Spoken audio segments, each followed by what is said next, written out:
156 seat ચૂંટવાનો જબરજસ્ત ફાયદો છે ને એ સૌરાષ્ટ્રની જનતાને મળવા જઈ રહ્યો છે. વાત એવી બની છે કે અમદાવાદ રાજકોટ જે 6 લેન હાઈવે છે, 6 લેન હાઈવે ઉપર 4 નવા ટોલ નાકા બનાવવાના છે. જૂના બે જે ટોલ નાકા છે એ વિખાઈ જશે, એની જગ્યાએ 4 નવા ટોલ નાકા આવશે. 4 ટોલ નાકા કઈ કઈ જગ્યાએ આવશે ને કહી દઉં. ભાઈલા છે, પેલું તો અમદાવાદથી આપણે નીકળીએ એટલે ભાઈલા, બીજું ગામ છે ટોકરાડા, ત્રીજું ગામ છે ઢેઢોળી અને ચોથું ગામ છે રાજકોટ પાસે માલિયાસણ. આ 4 ગામમાં નવા ટોલ નાકા બનવાના છે. અને એમાં તમને એક મસ્તીની વાત કહી દઉં કે 4માંથી 3 ટોલ નાકાનું કામ છે એ પૂર્ણતાના આરે છે.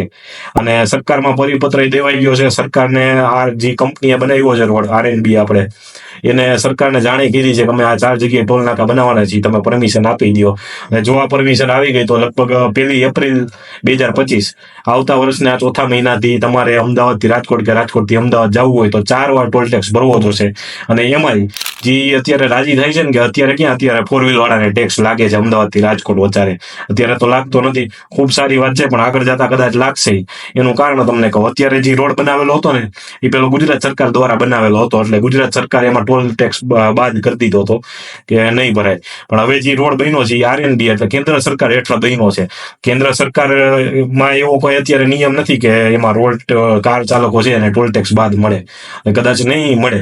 અને એ કદાચ એમાં અત્યારે હાલો દઈ દીધો એને કાર ચાલકોને ટોલ ટેક્સ બાદ, તો એ 2026 થી તો નહીં જ મળે. એનું કારણ તમને કહું, જે આનંદીબેન પટેલ રહ્યા એ જે કાયદો કાઢીને ગયા હતા જીઆર કે પરિપત્ર કાઢીને બહાર પાડીને ગયા હતા કે જે કાર ચાલકો છે ને સ્ટેટ હાઈવેમાં કોઈ ટોલ ટેક્સ નહીં મળે, મતલબ રાજ્ય સરકારના જે રસ્તાઓ રહ્યા એમાં કાર ચાલકોએ કોઈ જાતનો ટોલ ટેક્સ નહીં ચૂકવવાનો.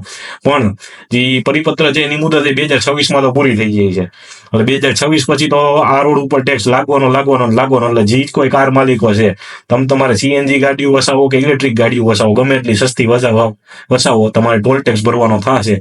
એમાંય તમને કહી દઉં, કેન્દ્ર સરકારનો એક એવો નિયમ છે કે 60 કિલોમીટરના અંતરમાં ટોલ ટેક્સ ન હોવો જોઈએ બીજો.